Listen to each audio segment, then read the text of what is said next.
était une fois, il y a bien longtemps, un jeune youtubeur. C'était bien avant ta naissance. À cette époque, on essayait encore un peu de faire de la mise en scène, il y avait de l'écriture, de vrais talents. Ce jeune homme faisait de la critique de cinéma. Il animait une émission dans laquelle il se parlait à lui-même. C'était un petit peu comme Karim Debache, si tu veux, mais en moins bien et avec moins de moyens. Notre jeune ami doit écrire le script de l'épisode 24 de son programme phare, Séance vers le futur. Mais il ne trouvait pas l'inspiration, il ne savait pas vraiment de quel film parler. Et comme il avait la flemme, qu'il n'avait pas envie de pondre toute une intro sans queue ni tête, il décida d'utiliser une astuce d'écriture, faire parler un vieux fou en voix off sur des images de forêt enchantée, dans laquelle il trouvera sûrement de façon totalement téléphonée un DVD et... Bonjour, monsieur Chambier, c'est l'heure de la piqûre. Dégage, sale grognasse! Vous m'aurez pas! Vous m'aurez jamais! Tout ça, c'est la faute de Joss Whedon!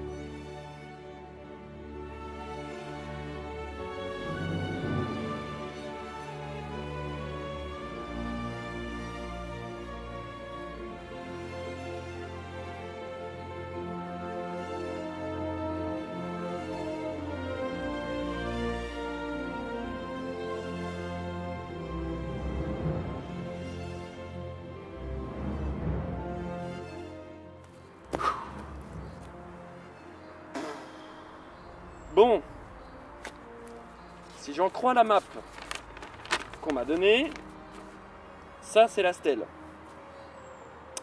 Ça c'est la stèle. Elle a quand même une sacrée sale gueule, hein. Oui, allô? Bon, pour le tournage, on est prêt là. Non, on a tout installé. Mais on t'attend, je sais pas ce que tu branles, t'es où? Bah écoute, moi j'étais parti dans les bois à la recherche de la stèle magique, mais soit je me suis planté, soit elle marche plus parce qu'il n'y a aucun DVD de bon film. Ah oui, mais le DVD c'est bon, on l'a, hein. Quand on a reçu le colis tout à l'heure, quoi. Hein? De quoi? Oui, alors c'est-à-dire que la stèle de la forêt enchantée, en fait, ils l'ont digitalisée, parce qu'ils se sont dit, ouais, R du 2.0, tout ça, modernité. Et donc du coup, ils ont tout foutu sur une boutique Amazon.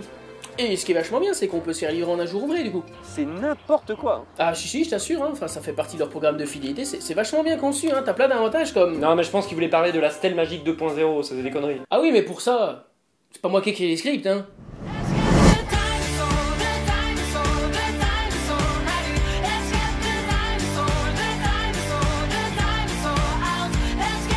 Le petit dinosaure et la vallée des merveilles, ou The Land Before Time dans sa version originale, est un film d'animation sorti dans les salles françaises le 21 juin 1989. Le réalisateur... Monsieur Chambier, revenez ici tout de suite et laissez cette pieuvre tranquille.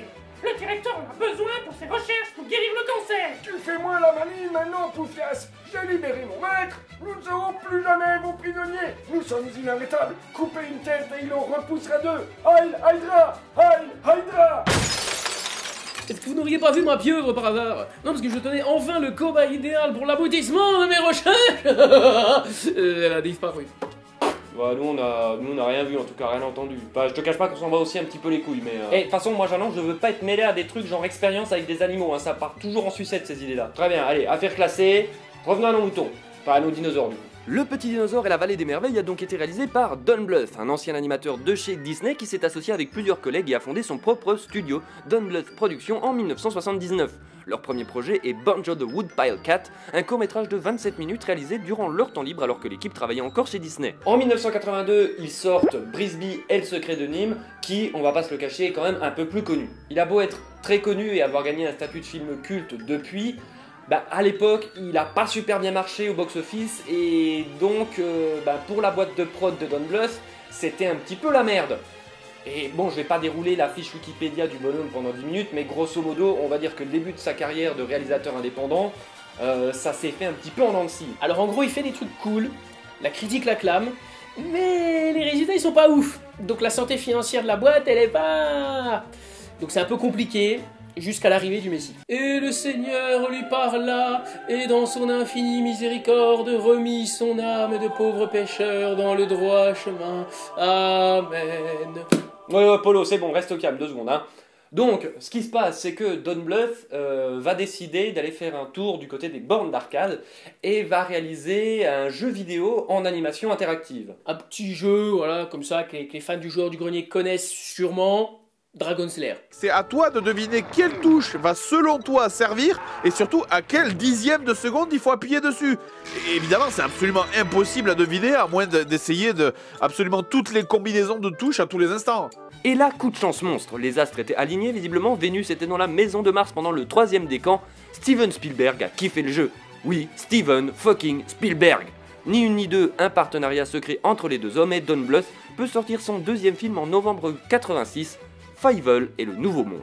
De nouveau, les critiques sont unanimes, mais aussi et surtout le succès au box-office, et là, il n'attend pas la sortie en vidéo. Et d'ailleurs, en termes de box-office, puisqu'on en parle, à l'époque, c'est même un record pour un film qui n'est pas sorti par Disney. J'ai pris un peu de temps, je m'en excuse, mais il me semblait important de bien planter le décor, parce que mine de rien, Don Bluth, c'est un nom important, il a fait quand même de grandes choses pour le domaine de l'animation, et plus le temps passe, plus on a tendance à l'oublier. Du coup, vous êtes prévenus, on en remettra un peu une couche à la fin de l'épisode, mais maintenant c'est bon, on peut partir sur le vif du sujet.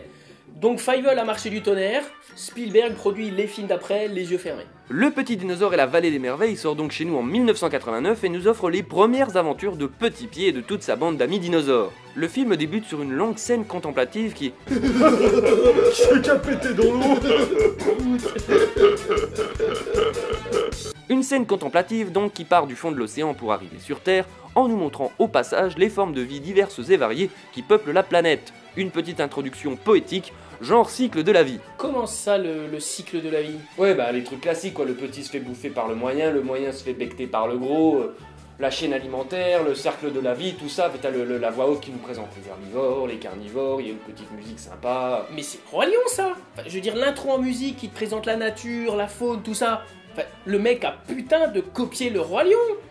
Bâtard! Mec, le Petit Dinosaure c'est sorti en 89. Le Roi Lion c'est sorti en 94. Enfin, à un moment donné, fais le calcul, ils ont pas pu copier un film qui était encore qu'à l'état d'embryon chez Disney. Ah oui, d'accord, je vois. Dans ce cas, j'imagine que tu vas pouvoir fermer ta gueule? Ah mais c'est une excellente idée, on la note, oui. C'est très très bien. Tu commences tout de suite. Le narrateur termine donc l'introduction du film en divisant les dinosaures en 2 groupes. Les dents tranchantes d'un côté et les manchefeuilles de l'autre. Mais, problème, parce que si les carnivores ont de la viande à volonté, les herbivores, eux... ils ont plus tellement de nourriture. Il y a plus de feuilles nulle part, du coup les troupeaux sont en pleine migration vers l'ouest, où ils espèrent trouver la Grande Vallée. En plus, le narrateur appuie bien sur le fait que les herbivores sont les esclaves des feuilles, tu vois, le choix des mots. Attends. Un peuple entier, opprimé, qui est forcé de partir en exode pour survivre et trouver une terre promise.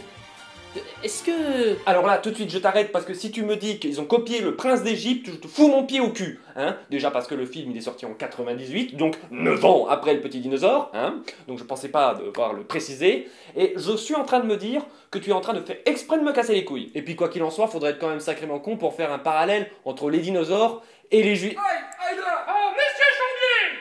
Le film nous montre la naissance des futurs protagonistes du film à grand renfort d'œufs en caoutchouc élastique et d'aberrations anatomiques pour le bien du scénario. Ouais, bon, c'est un petit film d'animation qui nous présente quoi au final? Bon, des reptiles quadrupèdes de type brontozoïde avec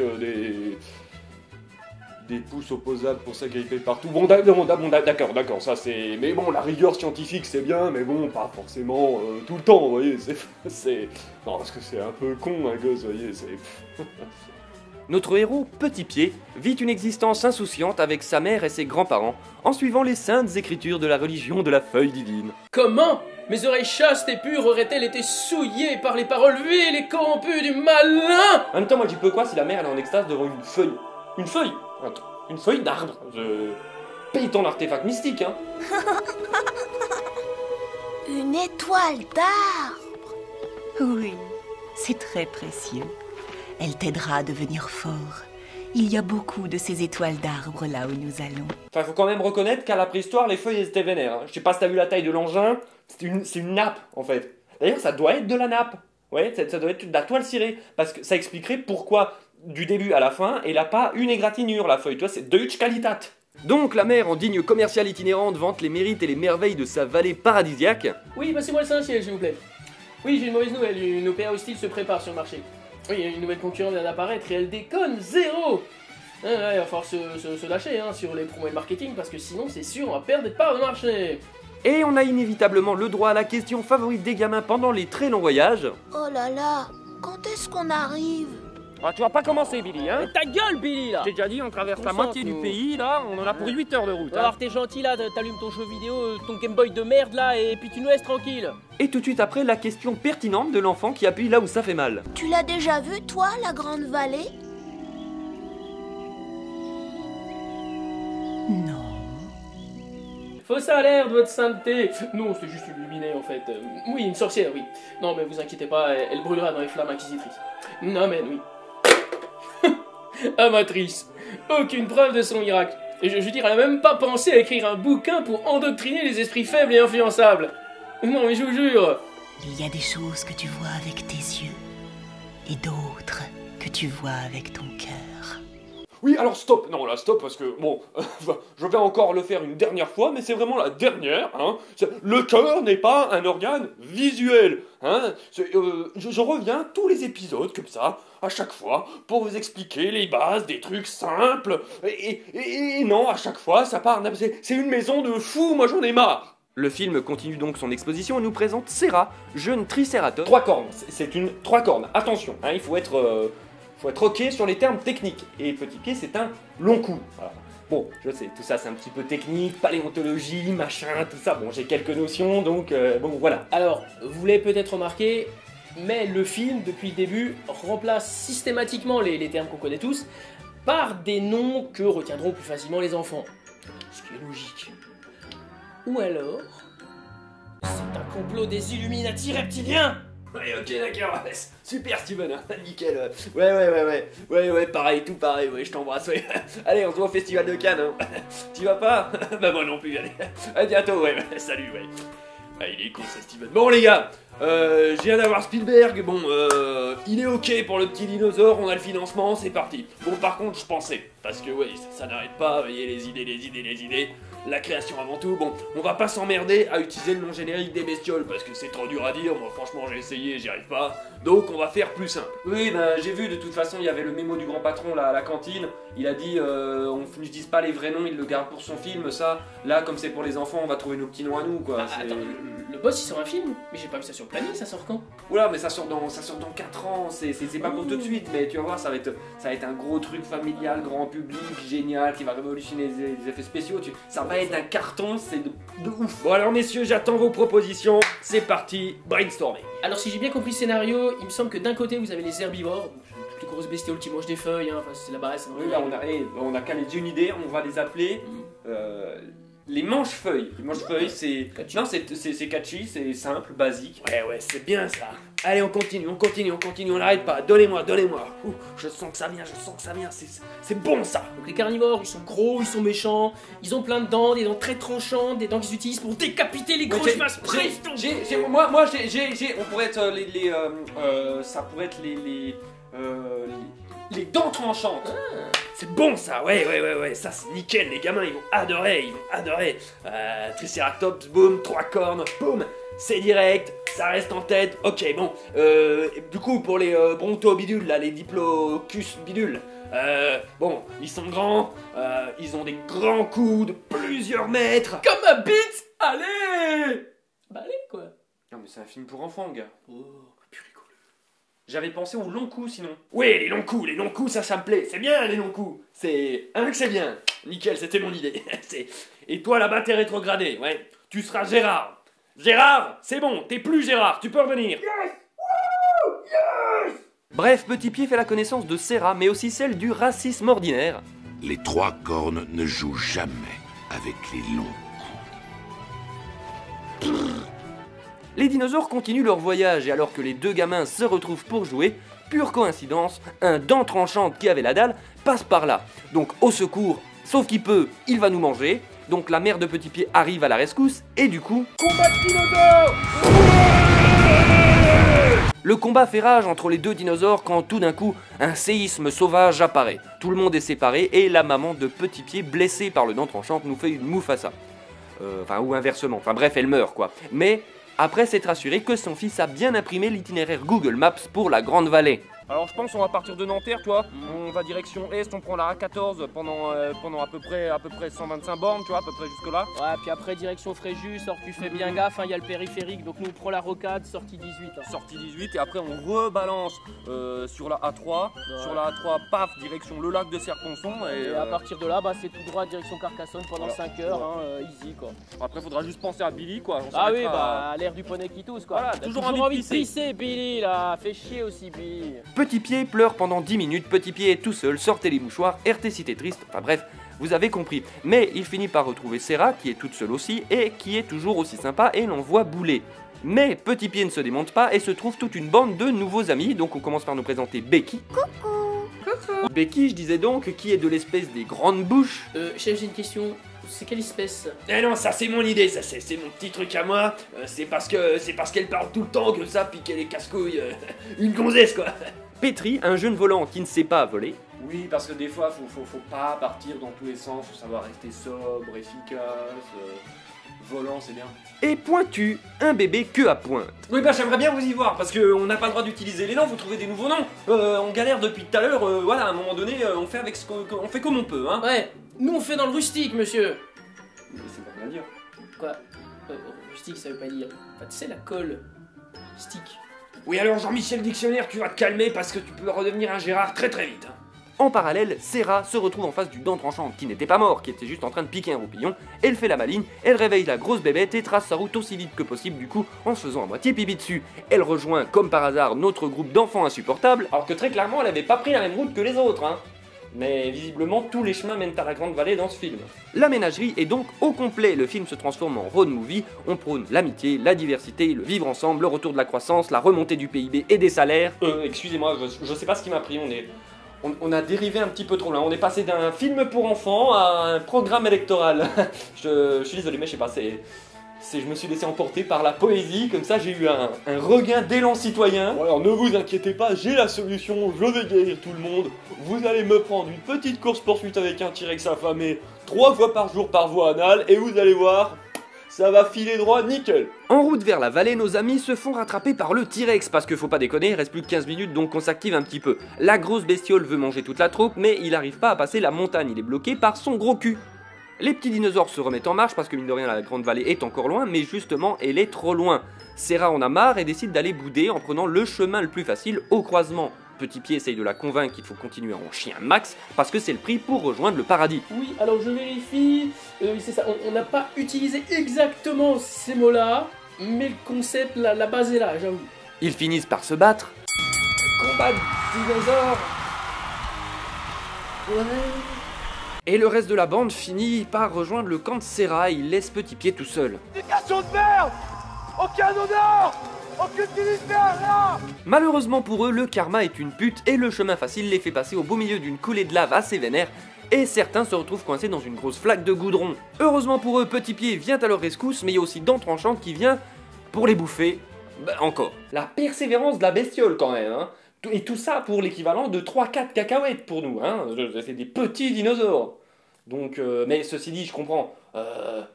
Il doit avoir faim, le bousin. Ça doit faire 2 semaines qu'il a rien becté. Voilà. Et tu vas pas me faire croire qu'il aurait pas pu choper 1 ou 2 stégosaures sur le chemin. Moi, ce que j'aime beaucoup, c'est quand les gamins se rendent compte que le T-Rex est toujours là et t'as une espèce de contre-plongée sur le dinosaure en mode « Je suis le seigneur des ténèbres !» C'est l'heure du combat final, le climax d'anthologie, l'affrontement ultime. Et pour remporter la victoire, Petit Pied invoque l'esprit ancestral shonen de la magie, de l'amitié, du travail d'équipe. Le plan, c'est en fait d'envoyer Becky sous les T-Rex pour qu'elle la tire pile poil en dessous d'un gros rocher. Pour que vous l'ayez compris, les deux au-dessus balancent la caillasse sur la gueule du dinosaure, quoi. Bam! Trauma crânien, décès, finit le méchant pas beau, quoi. J'adore quand un plan se déroule sans accroc. Tout est bien qui finit bien, les héros sont triomphants, les oiseaux chantent, même s'il n'y a pas d'oiseaux à cette époque. Petit Pied hallucine un nuage qui a la forme de sa mère et qui lui parle. Parce que les drogues préhistoriques sont hardcore, j'imagine. Mais le Roi Lion n'a aucune idée originale. Tout n'est que tromperie. Me rendez-moi mon enfance. Petit Pied suit le nuage magique et découvre enfin la grande vallée, pendant qu'un rayon de lumière presque divin traverse la plaine et lui annonce qu'il est l'élu qui sauvera les Hébreux d'Égypte de l'esclavage, j'imagine. Rassure-moi, tu déconnes là, j'espère. Eh ben étonnamment, pas tant que ça. Mais enfin bon bref, c'est quand même le happy ending, tout le monde retrouve sa famille, c'est la grande vallée, y a à bouffer partout, c'est cool, y a de l'eau, c'est beau, c'est le paradis, il y a beaucoup de lumière, on se demande même si peut-être ils sont pas tous morts en fait, mais enfin bon, c'est la fin. Alors la fin, vas-y mollo quand même gars, parce que paye tes 47 suites de merde derrière. Ça faisait déjà un moment qu'on voulait vous parler d'un film d'animation, parce que mine de rien on en a encore jamais parlé dans cette émission, sans jamais réussir à en trouver un qui nous satisfasse complètement. Oui, parce que pendant un temps on s'était dit qu'on allait vous parler de Dragon, parce que c'est un chef-d'œuvre total, tout ça, mais après on s'est ravisé, et ce pour plusieurs raisons. Déjà parce qu'on n'avait pas beaucoup de choses à dire qui n'aient pas déjà été dit 1000 fois sur le film récemment, tu vois, du genre... c'est génial, les persos sont trop cool, la musique est géniale. Et ensuite on s'est dit que tant qu'à parler d'un film d'animation, autant en choisir un qui était pas forcément récent. Comme ça les plus jeunes ne le connaissent pas et vont découvrir quelque chose. Déjà c'est pas anodin que j'ai choisi un film de Don Bluth parce que mine de rien, aujourd'hui les gens de ma génération et des autres d'ailleurs ont plus tendance à se rappeler des Disney de la grande époque comme Le Roi Lion, Aladdin, La Petite Sirène, Mulan, etc. Et j'avais absolument envie de vous parler de Don Bluth. Parce que ce gars est globalement méconnu du grand public, encore plus de la nouvelle génération, alors qu'il a été à l'origine de films absolument géniaux. Déjà, le mec incarne une sorte de rébellion face à Disney, à une époque où l'intérêt financier était plus déterminant que les intérêts artistiques. Et c'est principalement pour retrouver son indépendance créatrice qu'il quitte le studio avec Gary Goldman. Ouais, Disney? Ouais, voilà, ouais, je me casse, c'est ça, ouais, et je vais faire un autre studio, oui, voilà, allez, allez bien vous faire enculer.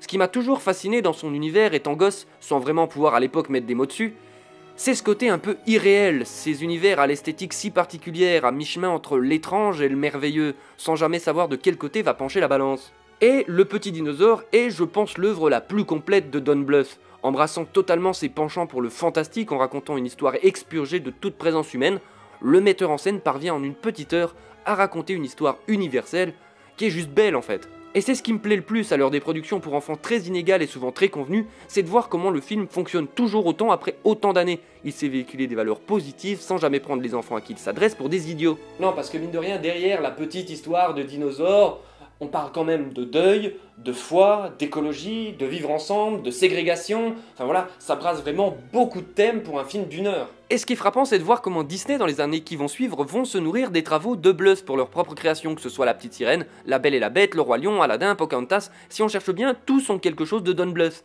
Et ce que je trouve assez triste au final, c'est que ces films soient tombés un petit peu dans l'oubli pour les nouvelles générations, contrairement au Disney que j'ai cité précédemment. D'ailleurs, je me rends compte qu'à cette époque, la plupart des dessins animés que j'ai pu bouffer étaient des films de Don Bluth et m'ont profondément marqué, que ce soit Le Secret de Nîmes, Fievel, Pousselina et surtout Le Petit Dinosaure. Alors si je peux me permettre, t'es pas non plus super objectif quand il s'agit de dinosaures, hein, on va pas se le cacher. Oui, comme à peu près tous les enfants de cet âge-là, quoi. Oui, mais toi encore maintenant, hein, on a bien vu, s'il y a des dinosaures, ta critique est complètement biaisée. Donc vous l'aurez compris, pour cette critique, je voulais plus vous parler de quelque chose de personnel.